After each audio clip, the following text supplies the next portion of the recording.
What's up, guys? This episode of Kind of Funny Gamescast is brought to you by Blue Apron. Not all ingredients are created equal. Fresh, high-quality ingredients make a real difference, so it's important to know where your food comes from. Choose from a variety of new recipes each week, or let Blue Apron's culinary team surprise you.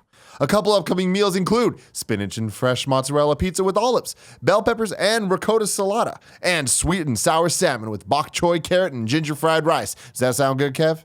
Yep. Yes, it does. Check out this week's menu and get your first 3 meals free with free shipping by going to blueapron.com/gamecast. So that's Gamescast without the S in the middle of it. It feels and tastes good to create incredible home-cooked meals with Blue Apron. So don't wait. Right now. Do it. blueapron.com/gamecast. Blue Apron. It's a better way to cook.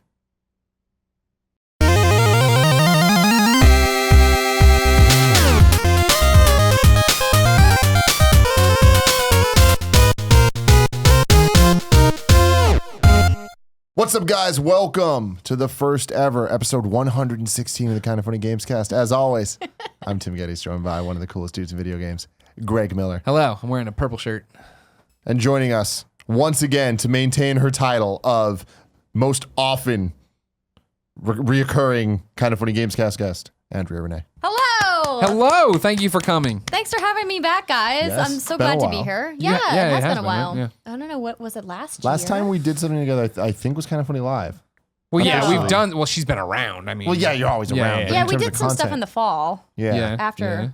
Yeah. Did we? Remember? Because I came on the show and did a reacts then- with you yes, guys. And you're That right. was, yeah. That was it. You were here the Yeah. day the studio launched. That's right. Day one. Right? Yeah. I forgot what we reacted to, but we did. I don't The remember. either. PS4 Slim was announced. Yes. Oh yeah. That's what we react to. That was a big Okay. hit. What do you got? The chocolate's falling. So you guys. Okay. Do you remember last year Mm-hmm. when you had me on in April? It was right before Easter, and I brought you an Easter basket. Batman. There was a Batman. So in the tradition of Yay. cheesy Easter baskets, I love it. Wow. this has some kind of off-brand Nerf. Oh, good. I love stuff knockoff on Nerf. it. Yeah, knock off Nerf. It has one little packet of Mike and Ike's, some Okay. Smarties. Okay. When's the last time you had Smarties? Too long. Too long, and then some that. But I have the Some of that, the some fruit of that, snacks. the fruit snacks. But we also have the fave Jelly red beans. jelly beans. Nice. The Starburst jelly beans, and of course some chocolates. Oh Now, my God. are you a big Easter fan, or is it just your shtick now when you come by here? You want to bring something? Well, I thought we should make a tradition I like it. of me being on the Gamescast Okay, right before Easter. okay. I'll always bring you some kind of Easter basket. Appreciate it. I do love Easter candy. Sure. I don't generally celebrate Easter. I did as a kid, but I just don't anymore Sure. as an adult. But I'm like, ooh, chocolate eggs. Yeah. I'm An in. excuse to sit around on a Sunday and eat chocolate. Easter yeah. candy. Exactly. Can't say I'm the hugest fan of it as a genre. Yeah. Because Easter candy, I think, peeps. Oh no, No, never you got to think of peas. those little chocolate eggs the that have Cadbury Chocolate eggs. Cadbury and eggs. I Not don't the big Cadbury Those eggs. things. Oh, okay, well, The I mini, fuck with that the mini though. ones. Yeah, the mini ones. You know what I'm talking me about. that. Like that shell that eventually chafes the inside of your mouth. But Yeah. Right, and like the It's worth it, chocolate though. bunnies that are hollow on the inside. Can I I open love it? the YouTube Yeah, videos. open I want to of get the them rocket melting going. with the like hair dryer when you put that against the chocolate bunnies and they're all like melting away. It's great. My favorite thing. Kevin, in the does this entire sound world. good? How good does it sound? It's not terrible. I thought about Way enough. what's Oh, you interesting look- about this. You look pretty bad. What's happened? What's that on Oh, your there you face? go. What do you mean? You He got looks like like- a spotlight or You something. look like Bizarro, Kevin. Like your makeup's wearing off, and you're gonna start talking backwards. some kind of a light coming from somewhere. I thought about it. Well, first off, I have two things that both apply to the Game Over Greggy show. Okay. Number one, we just had Lauren Lanning back on the show. Yes. Lauren Lanning, his last appearance on the Game Over Greggy show was also an April episode. Ooh. So it's one of those things that just casually happened. But then the other one was I thought about, and I mistimed it because I wanted to do it the week before Easter, coloring eggs on the show. Yeah. Ooh, that would be fun. And then I blew it, and I didn't do it in time. And then I was like, well, maybe we should build Easter baskets because I do miss getting the Easter basket and putting that really crappy plastic glass in there Yeah, or grass in there, not plastic- glass. Whatever kid loves to play with, glass. Exactly. Flying disc. I probably shouldn't throw. Should I try to? Oh, Do go it, for it. come on. What's the Okay. worst gonna happen? I'm gonna try Yeah. to throw this to Kevin in the studio. I'm left-handed, so I have to throw this way. Okay. Okay, Well, I almost made it. Oh my God. That was crazy. Come on. No, That went really far. this didn't. Oh. Damn, that thing has. Get him again. These knockoff Nerfs are like not childproof. Hey, Andy, can I have your help for a second? Uh-oh. Look out, Maximum Cortez. No, hold on.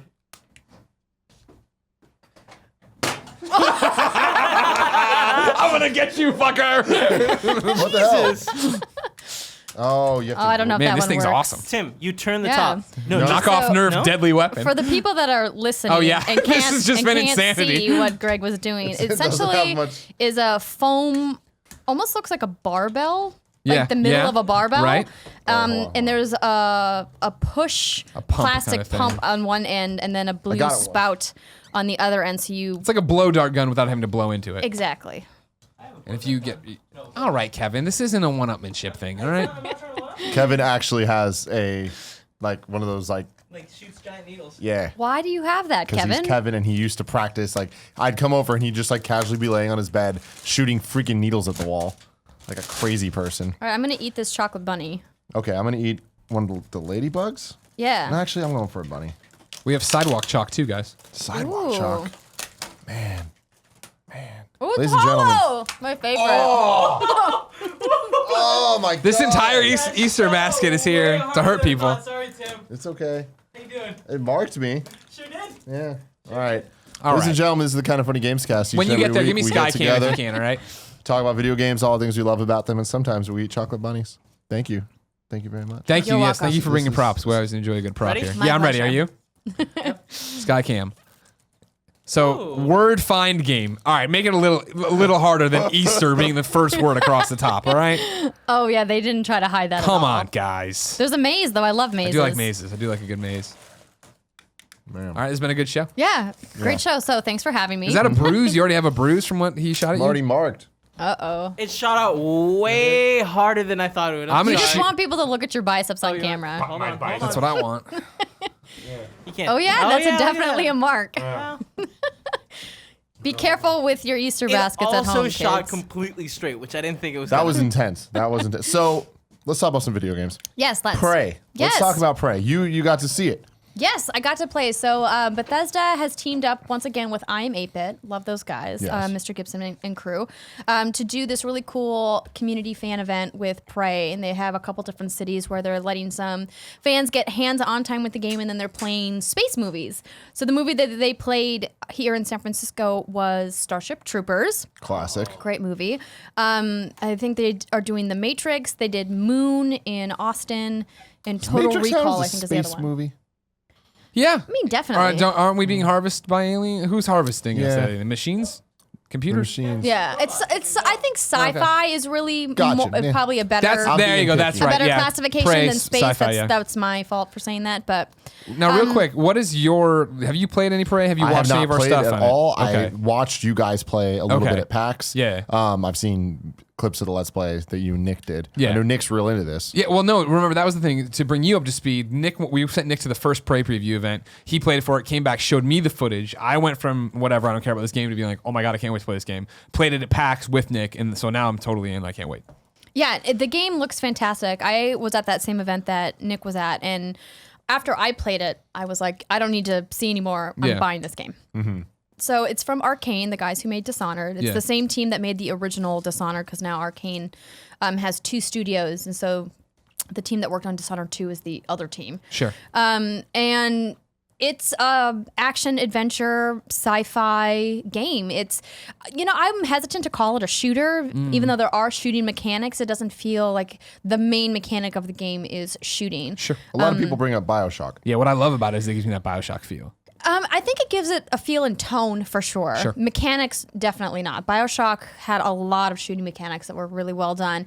And I haven't seen enough of Prey's gunplay to really determine how extensive the shooting mechanics are. But there's a lot of other things going on in the game. So you play this engineer named Morgan Yu, and you can choose to be a female Morgan or a male Morgan, which I love. And the characters in the universe will react to you differently depending on which gender you pick, but it doesn't gate any content Oh, nice. for anyone that's worried about that.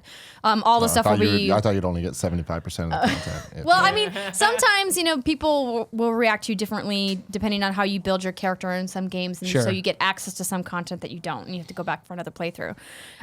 What's cool about this game is that it really you make choices that affect the end game, but you maybe don't know what those choices are in the moment that you make them, which I think is really neat. So you wake up kind of on this space station. You find out that this alien threat called the Typhoon or the Typhon, that's what they're called, the Typhon, have kind of taken over, and they mimic things in the world. So you could walk into a room and not see an alien, but then all of a sudden, like, your coffee cup will jump at you and start attacking you. If I Tim's had a worst nickel. nightmare. So it's a really neat process of you going through this space station, figuring out, what happened to the people on board, who is this alien threat, just how extensive, their reach into, Sure. Humanity is. And it's got this really cool, like, dark, suspenseful, kind of gritty sci-fi thriller vibe. Alien vibe. Yeah. The music is awesome. It's like Drive music. That whole opening, right in the beginning, before you even know, where you're in the helicopter and you go up, and that soundtrack they play behind you, you're like, oh my, that was for me when I was like, this was, you get powers and you get to manipulate. I'm sure you did in your or what you played, but like in that first section, they didn't even show you any of that, and it was like, holy crap, this is so cool. There's so much style. I feel like everything should have Drive music. Sure. It just makes it better. Drive music, and everything should be blue and pink. There's a neon blue and pink. No, Makes you're making good points there. You're making good points. I mean, neon may be against the theme of this Of game prey. a little bit. Perhaps. But yes, I love neon as well. So the demo that I played today was a little bit farther into the game. You enter this section of the world called Psychotronics, where you get this psychoscope, which is like a headlamp looking thing that allows you to scan aliens, and scanning the aliens as you come across them allows you to unlock alien powers in the skill tree. And so you have to make a choice as a player. Do I want to build out my human skill set, or do I want to put points into the alien skill set? And the more points you put into the alien skills, the more alien you become. And so people in the world start reacting to you differently as if you decide to become more alien than human throughout the game process. And there's things called like automated turrets in the game that will shoot aliens. So if you come across an alien and you run back to where you saw a turret, the turret can play defense for you. But if you are turning into an alien, the turrets will eventually turn on you and start shooting you instead of shooting That's cool. just the aliens. That's so awesome. it's So a really what interesting other powers are there? So they had the skill trees, I believe, are a scientist, engineer, and there's a third one that I didn't write down. And then essentially, like, some of your basic skills, like sneaking and stealth, being able to scavenge and craft stuff, being able to build certain things, like you can build. They have these machines where you can put resources in and build a variety of things. The crafting system is pretty neat that way. Yeah, you were getting raw materials, right? They showed us this, and once you learn like the recipe for something, you can go there and make this gun. Because one of the story The missions we saw fabricator, early yeah. on, right? Yeah, was to go through use these Fabricator. recycled materials to make this key card or whatever it was to get through the door to get over here. Yeah, exactly. And then at some point, you'll be able to take the exotic material that you find in certain areas of the ship and create neuromods. And neuromods are what allow you to unlock skills inside the tree. And so you have to kind of make a decision, what kind of character do I want to play as? And they have a variety of difficulty levels. So if you want to, try one playthrough one way, you can go back and try another. They haven't confirmed to me yet if there's going to be a New Game Plus mode. I've asked them several times. They're like, we're not talking about that quite yet. But it seems to me ripe for New Game Plus. What I liked the most about what I saw in the most recent demo was them. You can already see the seeds of how you can play this game differently, because we were walking through and you had to get on the other side of this electrical, like, it's arcing energy out, and the guy's like, well, if you had invested your skills, you could fix that, and that would change something in the world. But since you haven't, you can use one of your guns, the glue gun, I think it is, right, to shoot the glob over there to get it just temporarily frozen so you can get by it. And like, there is that thing of you're gonna get to things that obviously one character could get through easier, but you can try to figure your way out another way. Yeah, it does seem really interesting that way, that you kind of choose your path through the world. They say if you kind of run straight through the game, it's around 20 hours. Whoa. But that it could very easily double in length depending on how many side quests you do, how much exploration you do, how creative you get with the glue gun. Because they kept saying, there are places that you can't reach, but maybe if you build a staircase with your glue gun, showed you can, that, then like you hopping can get up up there, there like, damn, and that's go crazy. see what's over there. And I think that's really cool. But what's great about it is that even though there is an exploration aspect to the game, it's not like a true open world. So even though you can explore within this space station, it's not an endless exploration. I don't I don't like going all over an open world because I feel like I'm wasting a lot of time. Sure. Because there's not something everywhere you go in the open world, but I like it how it's contained, but yet still has an exploration element. That was the neatest thing in the last demo they did for us, where the mission was that we had to go out into space, into zero G, come back around and go into this blown out section. And when we were out there, they were like, it's weird to say you're an open world game when you're a space station, but they're like, this is what we mean. And the fact that there's going to be derelict pods around here, there's going to be things floating through you can go get. Like, we want you to explore this section of open space like you'd explore the inside of the place. Yeah, absolutely. 20 hours sounds surprising to me. Like, this seems more like, just from what I've seen from the trailers and stuff, it seems like more like a 10 to 12 hour type story based game, right? But I mean, it's story based, but it is the thing of how do you want to go off the beaten path? Because like it's the class thing there. Are you going to read the emails? Like when you go in there and you go to the terminals, so much backstory, so much stuff. What I loved about it, I don't know if you got to see it, is like, emails have people's names on them. And then every character in the game is like, the mimics have infected and made their own. So like, you're killing people or finding people, and you can go into like the roster and find out this person's dead, this person's alive somewhere. Like every person, every character you interact with in that world has a name, and they have their own backstory. So, that's cool. Yeah, like you need to go find, like, it was used in a objective sense for me, where it was like, all right, we know this person has this key card, where are they? And so you found them and you set your path and you find them floating in zero G. So then you had to figure out a way to go back and get around to get it. The initial trailer that came out at E3 like 2 years ago, I think, with the eye and the blood and stuff. Yeah. Like, from what you guys have seen in the game, is there the kind of like survival horror vibe to it, or like the kind of like scary shit happens, like not in a Dead Space way, but just in the, because that trailer was kind of scary. Yeah, I think they're saving some of that, for player discovery. But they did talk to me about this one alien called the Nightmare. That's literally the alien's name. Essentially, if you get to a point where you invest a lot of points into the alien branches, the Typhon are going to recognize that you're doing that, and they won't see you as an ally. They'll see you as like a hybrid alien, and they send this thing called the Nightmare to come and execute you.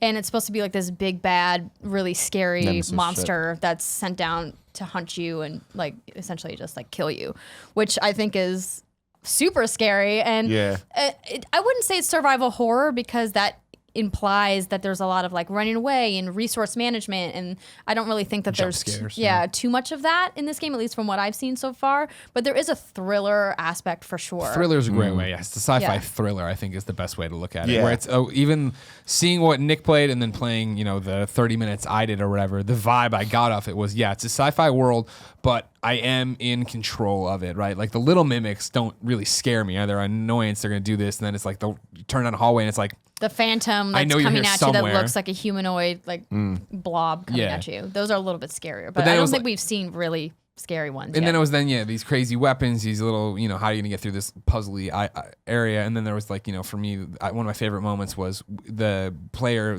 or the build we had it so that I, as a player, could mimic things. Like I had gotten that ability, so to like run away from the bad guys, lose their sight, mimic a fire extinguisher, lay on the ground, and then the guy comes around and like as he passes and just keeps walking, then this fire extinguisher is like slowly rolling down the hall behind him. If he looks back, you stop and you sit there, be like, don't do anything, and then you get up there and you bust out and you fucking fight him. That sounds awesome. So wait, so is there, if you mimic something, does that mean there's 2 fire extinguishers then? No, there? you become the fire extinguisher. And then you just kind of take it over. Yeah, essentially.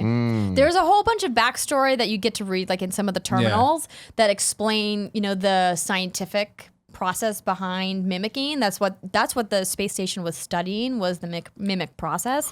So you learn more and more about that whole like technology as you progress throughout the game. How does it control if you're a fire extinguisher?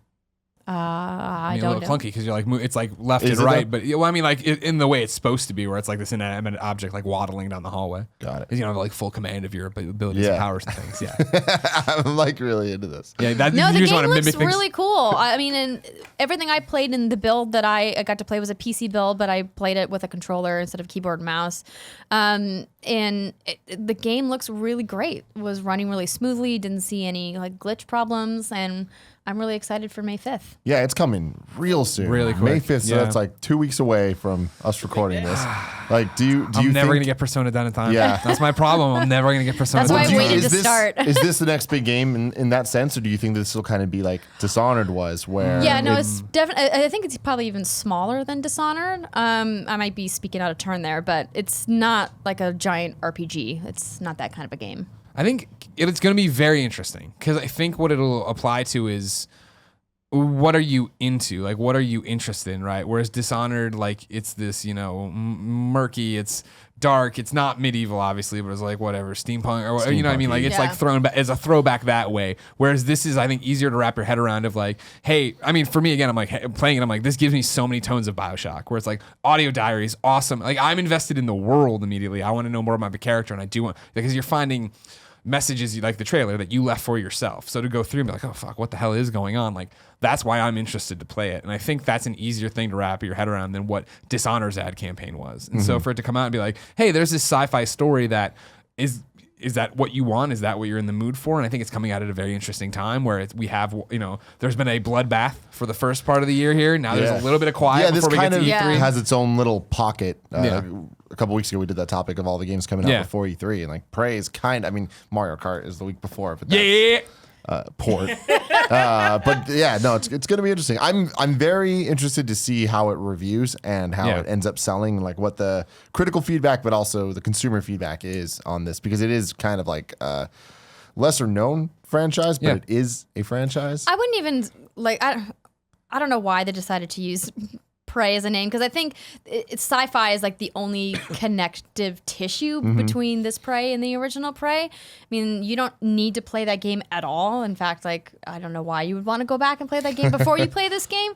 But I think that it's going to resonate with people because there isn't anything else like this coming out in the year so far. Like nothing has been announced for even later in the year that's even similar to this type of a game. And this strikes me as like it could make the same waves that like Wolfenstein did, where Wolfenstein just came out at the right time. And it's the same thing where Wolfenstein, sure, there's history to it, but it's rare to meet somebody who's like, I fucking love Wolfenstein. I'm a Wolfenstein fanboy, right? It's like, it's a name that has cachet, it's important. And then when you sat down and you played the New Order or whatever, Old Blood, whatever. Yeah, the New Order's right. It was, and then it was the Old Blood, right? Yeah, okay. Like when you sat down and played that, you're like, holy shit, this is great, and I didn't expect that. And that's kind of what Bethesda's been doing with these games, right? Coming out and being like, hey, we are making things that we believe in, that we think are cool, and we're gonna make sure you get those in your hands on those. And then what a success look like for that, I don't know. Yeah. But I think it's going to do better commercially and like maybe cachet wise than what Dishonored did. And I'm not talking about reviews. Cachet, right? Oh, I think in terms of people actually, more people caring about Prey, I think is what I'm saying. Interesting, because I think people care about Dishonored a lot more than it sold. And that's my thing. It got drowned in a season of too many games. Yeah. But that was the thing. Even when Dishonored 1 came out, it was like people who played Dishonored 1 loved Dishonored. That was underground. Yeah, exactly. It was so good. And so they told you play it, and then there was that groundswell of community saying how much they loved it. And I think Bethesda bought on that, or bid on that, because number one, they believed it. Number two, do something cool with it. They want to see what Arcane can do, and then to put it out and have it be, all right, cool. And like it won IGN Game of the Year. It's not like this game didn't get like, the buzz it needed, but it is a game that people are just like, it's not for me. Like that's not what I want. Whereas I think, hey, you want a sci-fi thriller where nobody really knows what the fuck's going on? Like it's all on a set at first, and then it's in a space station. People are gonna be like, yeah, it sounds fucking cool. Absolutely. And there's little hair monsters. Yeah. Little hair. That's what the mimics remind me of. They look like hairy little starfish. The little ones on the ground as they crawl around, right?